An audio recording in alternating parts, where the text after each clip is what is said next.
नमस्ते मित्रों। श्री सत्य साई लक्ष्मी मोहन विद्यालय से गामित प्रज्ञा एस आप सबका हार्दिक स्वागत करती हूँ। कक्षा 7 विषय हिंदी इकाई 4 देश के नाम संदेश। बच्चों, आज हम जो बाकी गद्य है उनके बारे में समझेंगे। बच्चों, आज हम देखेंगे इकाई नंबर 4 जिसका नाम है देश के नाम संदेश। डॉक्टर कलाम ने देशवासियों के लिए जो ईमेल जारी किया था उस ईमेल की बात पत्रों द्वारा लिखी गई है। बच्चों, हमने अगले वीडियो में देखा था कि इस ईमेल को डॉक्टर कलाम ने भेजा है, बराबर, और जिसमें किरण नाम का जो लड़का है, बराबर, वो अपने मित्र हर्ष को पत्र लिखता है और उसमें किसकी बातें लिखी है किरण ने, तो कि देश के नवयुवानों के नाम डॉक्टर कलाम ने जो ईमेल लिखा था, बराबर, वही ईमेल किरण हर्ष को लिखकर भेज रहा है, बराबर।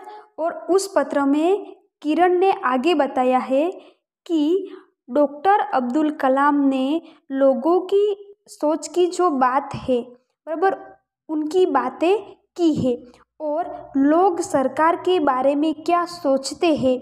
हर खराबी के लिए लोग सरकार को ही दोष देती है। हमारे देश के लोग कायदे कानून के पालन नहीं करते, जबकि दूसरे देश में जाते हैं तब वहाँ के कायदे कानून और आदर का पालन करते हैं। यही बात की चर्चा हमने अगले वीडियो में की थी। तो बच्चों, आज हम जहाँ से बाकी है वहाँ से शुरुआत करेंगे।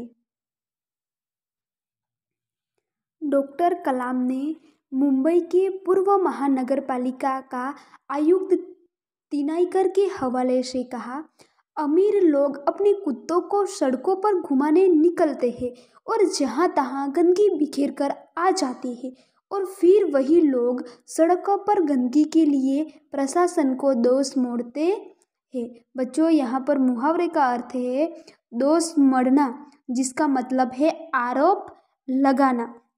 तो यहाँ पर डॉक्टर अब्दुल कलाम ने मुंबई का जो महानगर पालिका का तिनायक है उसके हवाले से क्या कहा है कि जो अमीर लोग हैं वो अपने कुत्ते को घुमाने के लिए सड़कों पर लेकर निकलते हैं और जहाँ तहाँ गंदगी बिखेर जाती है और वही अमीर लोग फिर क्या करते हैं कि जब सड़कों पर गंदगी दिखते हैं तब किसका दोष देते हैं?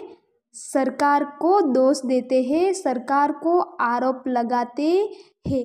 लेकिन वह लोग ऐसा नहीं सोचते कि ये गंदगी तो हमने ही की है, बराबर। तो અહીં વિદ્યાર્થી મિત્રો ડૉક્ટર કલામે મુંબઈની મહાનગરપાલિકાના પૂર્વ કમિશનર તિનાયકને ટાંકીને કહ્યું છે કે જે ધનવાન લોકો છે તે શું કરે છે કે પોતાના ઘરે જે કૂતરાઓ છે, બરાબર, એને સડકો પર ફરવા માટે લઈ જાય છે અને જ્યાં ત્યાં ગંદકી કરીને ચાલ્યા જાય છે અને પછી એ જ લોકો સડકો પર ગંદકી જોઈને કોને દોષ આપે છે? સરકારને દોષ આપે છે। પરંતુ તેઓ એવું નથી વિચારતા કે આ ગંદકી તો અમારા દ્વારા જ થઈ છે અને જો ગંદકી કરે તો એ લોકોની ફરજ છે, બરાબર, એ વસ્તુને સફાઈ કરવાની। પરંતુ અહીં શું છે કે આપણા દેશના જે લોકો છે, બરાબર, તો તેઓ ગંદકી કરે છે પરંતુ એ ગંદકી માટે એ લોકો પોતાની ભૂલ નથી સમજતા પણ સરકારને જ દોષ આપે છે। क्या वे उम्मीद करते हैं कि वे जब भी बाहर निकलेंगे तो एक अधिकारी झाड़ू लेकर उनके पीछे पीछे चलेगा और जब उनके कुत्ते को हाजत लगेगी तो वह एक कटोरा उसके पीछे लगाएगा। और डॉक्टर अब्दुल कलाम क्या कहते हैं कि जो हमारे देश के लोग हैं वो ऐसी उम्मीद रखते हैं कि जब वो लोग बाहर घूमने के लिए निकलेंगे तब जो हमारे देश के जो अधिकारी लोग हैं वो गंदगी साफ करने के लिए उनके पीछे झाड़ू लेकर चलेंगे। और जब उनके जो कुत्ते हैं वो उन कुत्ते को हाजत लगेगी तो क्या वो एक कटरा उनके पीछे लगाएगा? बराबर। तो અહીં શું છે કે ડૉક્ટર અબ્દુલ કલામ આપણા દેશના જે લોકો છે એ લોકો માટે શું કહે છે કે શું તેઓ આશા રાખે છે, એટલે કે આપણા દેશના લોકો એવી આશા રાખે છે કે જ્યારે પણ તેઓ બહાર નીકળશે તો શું એક અધિકારી ઝાડુ લઈને જે ગંદકી કરશે એ સાફ કરવા માટે પાછળ પાછળ ચાલશે અને તેમના જે કૂતરા છે એ કૂતરાને જો હાજત લાગશે તો ત્યારે એ એક કટોરો એની પાછળ બાંધશે? એવો એમને પ્રશ્નો થાય છે। બરાબર। राष्ट्रपति ने मिसाइल दी कि अमेरिका और जापान में कुत्ते के मालिक को उसकी छोड़ी हुई गंदगी साफ करनी पड़ती है। बच्चों, यहाँ पर डॉक्टर अब्दुल कलाम राष्ट्रपति ने मिसाइल का मतलब है उदाहरण।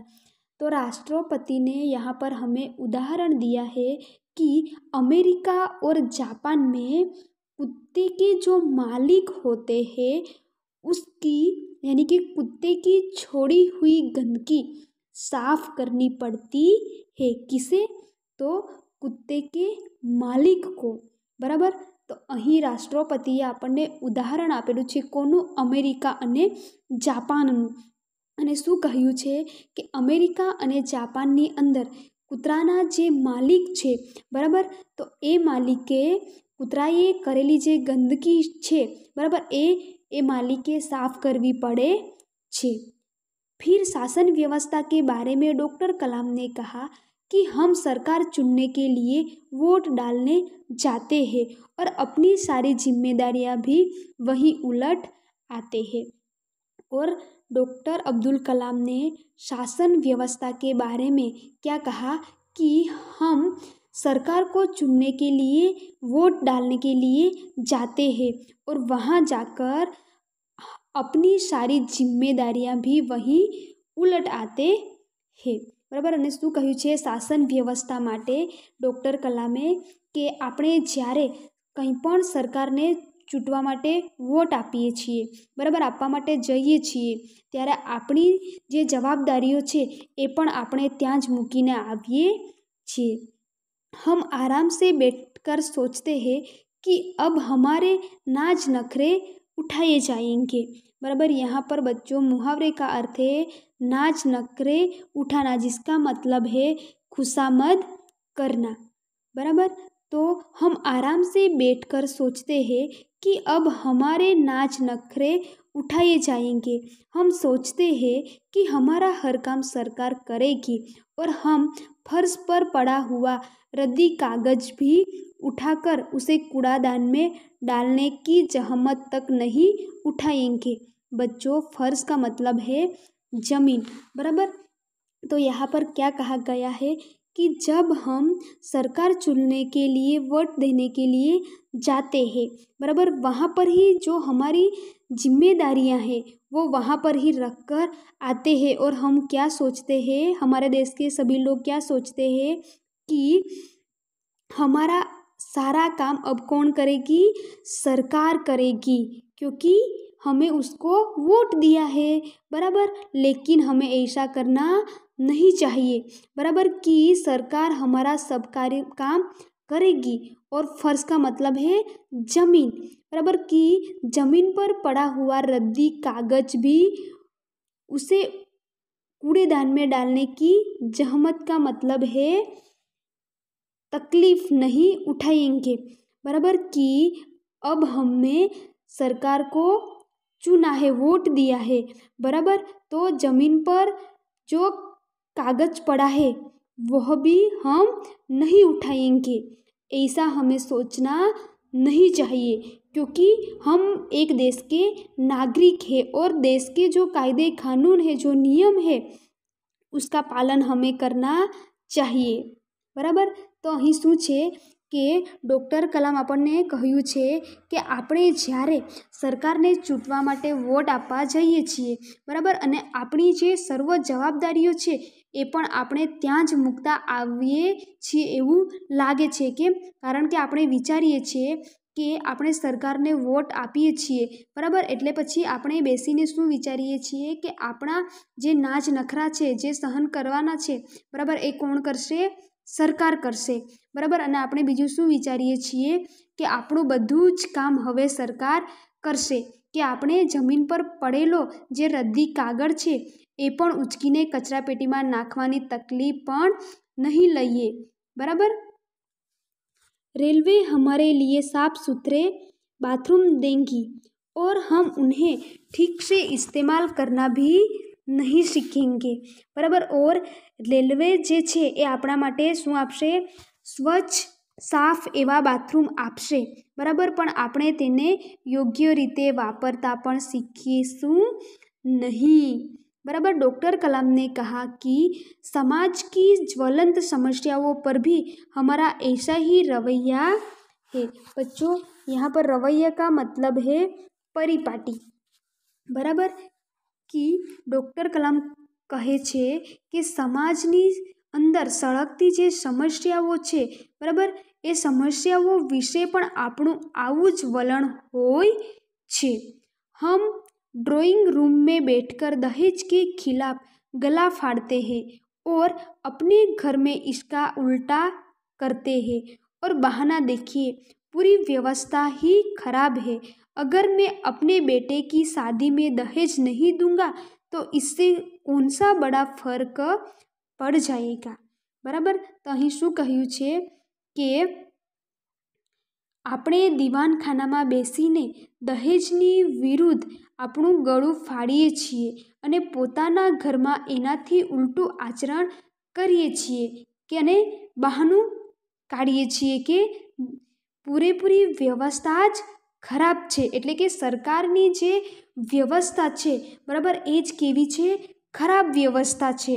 કે જો હું મારા દીકરાના લગ્નમાં દહેજ ન લઉં તો તેનાથી શું મોટો ફરક પડી જશે?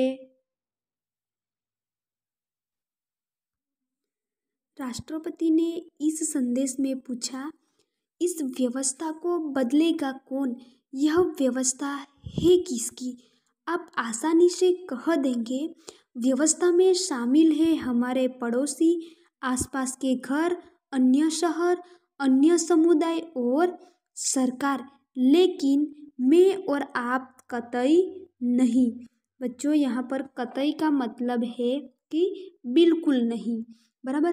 तो यहाँ पर राष्ट्रपति डॉक्टर अब्दुल कलाम ने इस ईमेल में, इस संदेश में क्या पूछा है कि इस व्यवस्था को कौन बदलेगा और यह व्यवस्था है किसकी, बराबर. तो डॉक्टर अब्दुल कलाम ने हमारे देश के लोगों से क्या कहा है कि आप आसानी से जवाब देंगे कि इस व्यवस्था में शामिल है हमारे पड़ोसी, आसपास के घर, अन्य शहर और अन्य समूहों और सरकार, लेकिन हम कभी नहीं कहेंगे कि हम भी उसमें शामिल हैं. लेकिन हम क्या कहेंगे कि हम तो उसमें बिल्कुल भी शामिल नहीं है, बराबर. तो અહીં રાષ્ટ્રપતિએ આ સંદેશમાં એવું પૂછેલું છે કે આ વ્યવસ્થાને કોણ બદલશે? આ વ્યવસ્થા છે કોની, બરાબર. ત્યારે આપ સહેલાઈથી કહી દેશો કે આ વ્યવસ્થામાં મળેલા છે આપણા પડોશી, આસપાસના ઘર, બીજા શહેર અને અન્ય સમુદાય અને સરકાર, પણ હું અને તમે બિલકુલ જ नहीं, बराबर. जब कुछ अच्छा करने की हमारी बारी आती है तो हम अपने परिवार को सुरक्षित कवच में घेर लेते हैं, दूसरे देशों की ओर निहारते हैं और इंतज़ार करते हैं कि कोई मिस्टर क्लीन आएगा, अपने जादुई हाथों से चमत्कार करेगा, और ऐसा नहीं होता तो आप देश छोड़कर ही चल देंगे, बराबर. અને જ્યારે કંઈક સારું કરવાનો આપણો વારો આવે છે ત્યારે આપણે આપણા પરિવારને સુરક્ષિત કવચમાં ઘેરી લઈએ છીએ, બરાબર. એટલે કે એને આપણે આપણા જે પરિવારના લોકો છે, બરાબર, એ લોકોની આપણે રક્ષા કરીએ છીએ, બરાબર. બીજા દેશો તરફ જઈએ છીએ અને પ્રતીક્ષા કરીએ છીએ કે કોઈ મિસ્ટર ક્લીન આવશે અને પોતાના જાદુઈ હાથથી ચમત્કાર કરશે, અને આવું ન થાય તો તમે દેશ છોડીને જ ચાલ્યા નીકળશો. उन्होंने कहा, हम अपने भय से भागकर अमेरिका जाएंगे, उनके गौरव का गुणगान करेंगे, व्यवस्था की प्रशंसा करेंगे, और जब न्यूयॉर्क असुरक्षित हो जाएगा तो आप इंग्लैंड भाग जाएंगे. इंग्लैंड में बेरोजगारी होगी तो खाड़ी चले जाएंगे, और जब खाड़ी में युद्ध छिड़ जाएगा तो आप मांग करेंगे कि भारत सरकार हमको बचाकर घर ले आइए. બરાબર. તો શું કહ્યું છે કે આપણે આપણા ભયથી ભાગીને ક્યાં જઈશું? અમેરિકા જઈશું, બરાબર. અને એમના ગૌરવના ગુણગાન કરીશું, વ્યવસ્થાની પ્રશંસા કરીશું, અને જ્યારે ન્યૂયોર્ક અસુરક્ષિત થઈ જશે ત્યારે તમે ઇંગ્લેન્ડ રવાના થઈ જશો, અને ઇંગ્લેન્ડમાં બેકારી આવશે તો અખાતના દેશોમાં ચાલ્યા જઈશું, અને અખાતના દેશોમાં યુદ્ધ ફાટી નીકળશે તો આપણે માગણી કરીશું કોને? ભારત સરकारને કે અમને બચાવીને ઘરે લઈ જાય. हर कोई देश को गाली देने को तैयार है, पर व्यवस्था में सकारात्मक योगदान के बारे में नहीं सोचता. क्या हमने अपना आत्मा को पैसा के हाथों गिरवी रख लिया है? બરાબર. શું કહ્યું છે કે દરેક વ્યક્તિ દેશને ગાળ દેવા માટે તૈયાર છે, પરંતુ વ્યવસ્થાની અંદર સકારાત્મક યોગદાન આપવા માટે વિચારતું કોઈ નથી, બરાબર. શું આપણે આપણા આત્માને પૈસા ખાતર ગીરવી મૂકી દીધો છે? डॉक्टर कलाम व्यवस्था में नागरिकों के सकारात्मक योगदान के लिए देशवासियों को झकझोर देते हैं. श्रेष्ठ नागरिक बनने की शुरुआत करने का अपील करते हुए संदेश में कहा गया है कि अगर आप वाकई संदेश से सहमत हैं तो इसे अपने 10 और साथियों को ईमेल से भेजिए. બરાબર. અહીં ડૉક્ટર અબ્દુલ કલામે વ્યવસ્થામાં નાગરિકોના સકારાત્મક યોગદાન માટે દેશવાસીઓને ઢંઢોળે છે અને કહે છે કે જો શ્રેષ્ઠ નાગરિક બનવાની શરૂઆત કરવાની અપીલ કરતા સંદેશમાં કહેવામાં આવ્યું છે કે તમે ખરેખર આ સંદેશ સાથે સહમત હો તો આ સંદેશને પોતાના 10 સાથીઓને ઈમેલથી મોકલો. બરાબર. તો વિદ્યાર્થી મિત્રો, અહીં આપણને ડૉક્ટર અબ્દુલ કલામ આપણા દેશ માટે જે કાયદા છે, જે નિયમ છે, બરાબર, જે વ્યવસ્થા છે, એ વ્યવસ્થાને પાળવાનું આપણને સૂચન આપે છે, બરાબર. કે આપણે બીજા દેશોમાં જઈએ છીએ ત્યારે ત્યાંના જે રીત રિવાજો છે, ત્યાંના જે નિયમો છે એ તો આપણે પાળીએ છીએ, બરાબર. પણ આપણા દેશની અંદર આપણે એ નિયમો કેમ પાળતા નથી? બરાબર. તો આપણા દેશની અંદર પણ જે કંઈક આપણા માટે નિયમો લાગુ પડે છે એ આપણે પાળવા જોઈએ, બરાબર. પરિવાર કે સભી બડો કો મેરા પ્રણામ, તુમ્હારા મિત્ર કિરણ. બરાબર. અને છેલ્લે કિરણ શું લખે છે એના મિત્રને કે પરિવારના સૌ વડીલોને મારા પ્રણામ, તારો મિત્ર કિરણ. બરાબર. તો વિદ્યાર્થી મિત્રો, આ ઈમેલ દ્વારા ડૉક્ટર કલામ આપણને એક ભારત દેશના નાગરિક તરીકે આપણી જે જવાબદારીઓ છે, બરાબર, તો એ જવાબદારીઓ નિભાવવાની આપણને શીખવે છે. વિદ્યાર્થી મિત્રો, હું આશા રાખું છું કે તમે આ જે પત્રો છે બરાબર એ સારી રીતે સમજી શક્યા હશો. વિદ્યાર્થી મિત્રો, હોમવર્કમાં તમારે અભ્યાસ જેની અંદર પ્રશ્નો 1માં પ્રશ્નો 1 અને પ્રશ્નો 2 જે આપેલા છે એ તમે અગાઉ લખેલા જ છે એટલે એ નથી લખવાના. તો પ્રશ્નો 1નો ત્રીજો ચોથો પ્રશ્નોનો જવાબ લખવાનો રહેશે. પ્રશ્નો 2 પ્રશ્નો 3 પણ લખવાનો છે. પ્રશ્નો 4 અને પ્રશ્નો 5 નહીં લખતા. પ્રશ્નો 6 લખવાનો છે.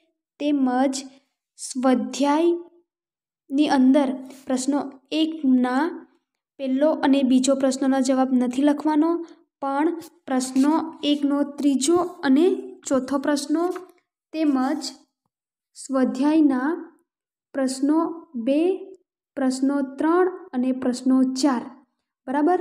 તો તમારે લેસનમાં અભ્યાસ અને સ્વાધ્યાય બંને વસ્તુ કરીને મોકલવાનું રહેશે.